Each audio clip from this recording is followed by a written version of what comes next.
Just been. Oh, she's so kind. Thank you. How wonderful is that? Where do you see my pecs? That's great. Thank you. I'm very lucky that way, you know. Mr. West, you've been a trailblazer for generations of athletes who've embraced their fan base for years. Of athletes? They're all superheroes. How did it feel when this opportunity came to return to the role in the animated tenure? Well, I enjoyed it. Really. You know, to be able to go back and do it again, voiceover, you know. But the narrative they gave me was pretty good. And to be able to recall and summon that up was a challenge for about 5 minutes. You know, because if you do something for 3 years, and you know, you sort of nail it. But I want you to know that I'm not really Batman. Well, now my day is just ruined. Con over. I love that. Oh, my day's ruined. I'm out of here. There goes my entire childhood. It's tremendous. So I have a question. So I teach college first years. You what? I teach college first years, college freshmen, and we've been doing Well, why do you do that? I really don't know. That's got to be difficult. It's kind of terrible. Don't tell them I Well, I said salute you for that. that. And we've been talking a lot about comic books and superheroes, and we were talking the other day about body image in comics. And I'm kind of curious, especially for boys, it creates an unrealistic body image. How do you feel that the aesthetic has changed since the 60s when you were Batman? And how do you see the Caped Crusaders specifically as presenting a positive body image for young boys? Body imagery? Yeah. Like, I was looking at the cartoon trailer and Yeah. it doesn't have sort of that, as my son asks, how many packs does that person have in the body? You know? Well, I think, you know, when you see some of the people today who are doing these, I'm not going to name the actors, but they're doing these heroic roles. And they're so damn pumped up, and they work out, and I mean, they're just like they're pneumatic dolls that you blow up. And I think it gives the young guys kind of the wrong impression. You know, now I had a pretty good bod. Yeah. Look at me now, for gosh sakes, look at that. Disgusting, isn't it? You know, but you know, I think it's more important to do hard work and to involve yourself in things that probably would develop you physically. You don't have to go to the gym every day and pump iron, you know. You don't have to. Now, it's not bad to go to the gym and work out. I mean, that's very good for many people. But when you I don't believe in excess. Just because I'm sitting here drinking this vodka,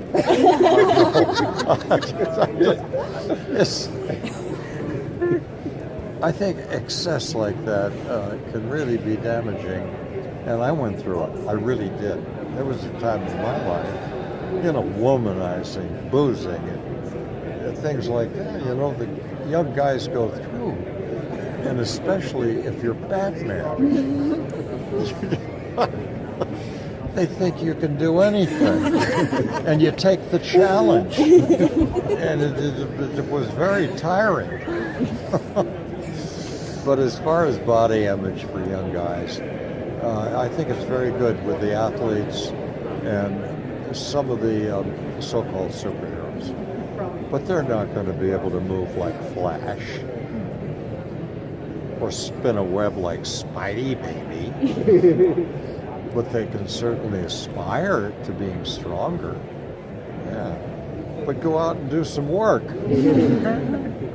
Rake the leaves. Yes. Speaking to the longevity of your career and your work ethic, do you think some of that success is never really being too comfortable with where you are and always being curious about what else is out there to try and do and achieve? Is she a psychiatrist? I'm scared now. I'm just looking for wisdom. That's all.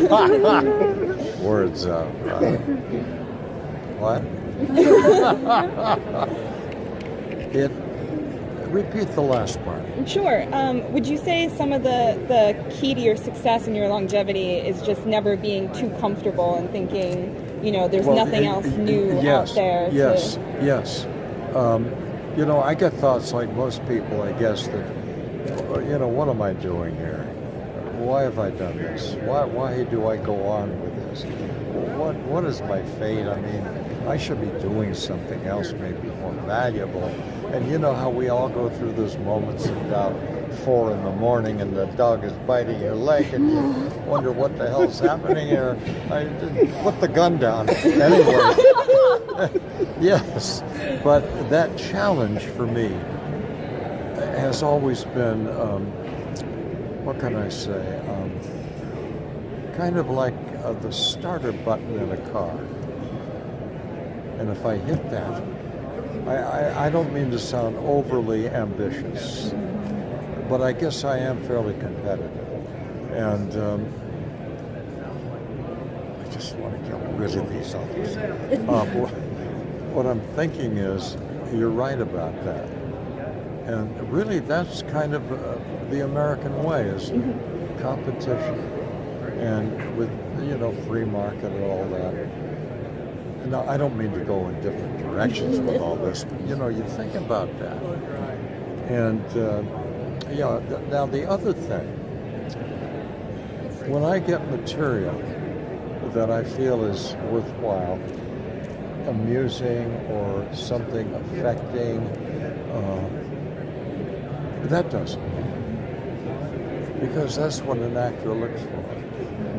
Right now, I would love to do, for example, the movie as an old codger who's really rankly misinformed about what he thinks people are doing, but he resents them putting the trash out at the wrong time or the kids on his lawn or whatever.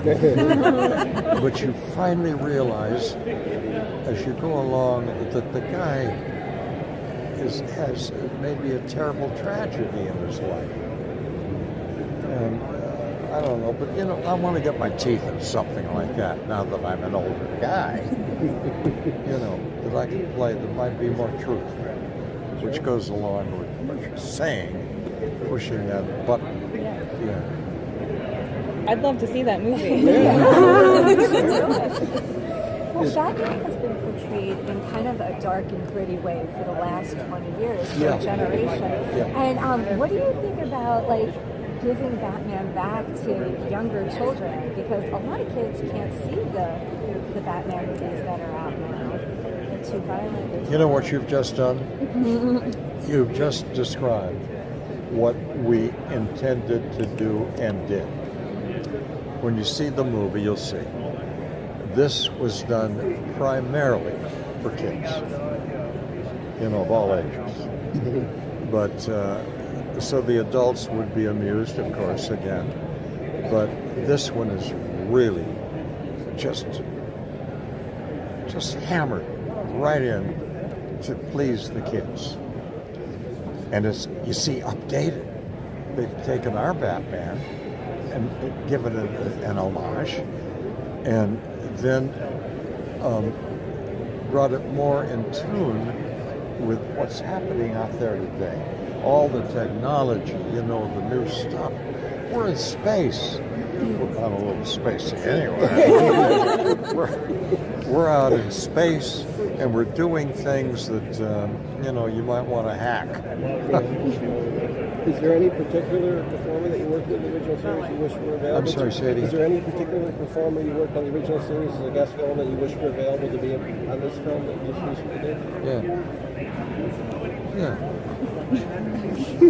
Anybody you care to name? No. Okay, I get it. Are you really excited to see little kids discover your Batman now Well, see them pretty dressing much. up in that But outfit. you know, that's never really gone away. Yeah. Wherever I go. And I've got to say, I am the luckiest actor in the world. That I've been able to do this thing of mine, whatever it is, for over 50 years. And I still have an audience, and they still love it. And so I made up my mind about 20, 30 years ago that, hey, people love Batman, why shouldn't I? So I began to love it. And I think people felt that. You know, they know when you're sincere. Is Comic-Con still as much fun to you? I can't see you because of the sun. I know. Is Comic-Con still as much fun to you now? This event, this is Comic-Con. Are these kinds of events? Yeah. Is it still as much fun to come to these events Is it nowadays? still as much fun? Yeah. Yes. No, it is. Great. It's curious. Well, you know, the money is fine. It helps. You know, they said in the Reporter the other day that we carry home trash bags full of money. You're the guy that does that. But the thing about it is, okay, you make a little money maybe, but in my case, I've done it for a long time because I knew that this would engage and enlarge the fan base. Now that sounds selfish, but at the same time, I knew people enjoyed it. So I made up my mind that I would enjoy it. So I love coming out and meeting the fans. I do. You know, for about 3 hours, then it gets really tedious. But it's okay. Was it nice to see Lee Majors too? Like I witnessed that in the hallway. Oh, you did?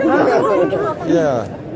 It was pretty cool. You know, I don't look at people like that as competition.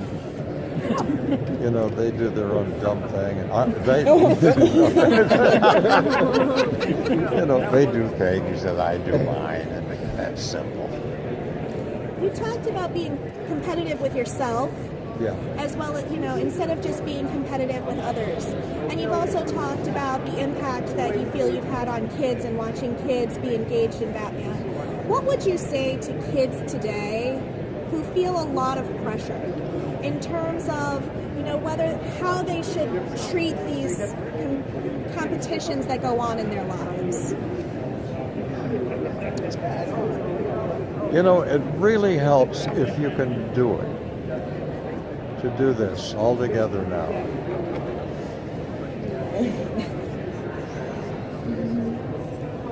You know, get a little bit of the Buddhist element in there and take a deep breath, hold it, and expel it slowly, and know that regardless, the world is not going to change. Humanity won't really change. And whatever they do, or they're feeling, or they're challenged with, do the best they can, and that's enough. But when the sun go down, do not dwell on it too much. But I shouldn't even say that because I sound hypocritical in a way, because ask my wife. I worry about stuff. You know, I get anxious. You're a Virgo. Virgo's worry. Yes, and it's terrible. It's but there's good to it too. You know, you well, get things there is, done, but you to know. be a perfectionist is very wearing. But I'm learning a little more. Yeah, about What was it about this script in particular that just made you want to just come back and well, the script. reprise the role? The script. This- Yeah, the fact that they captured, you know, our '60s Batman beautifully, and yet at the same time I won't say elevated it, but they enhanced it with a little ingredient here and there of bringing it up to date with the way the world is today. Thank you, sir. Thank you, Thank folks. you so Really. much. Thank you. A little applause.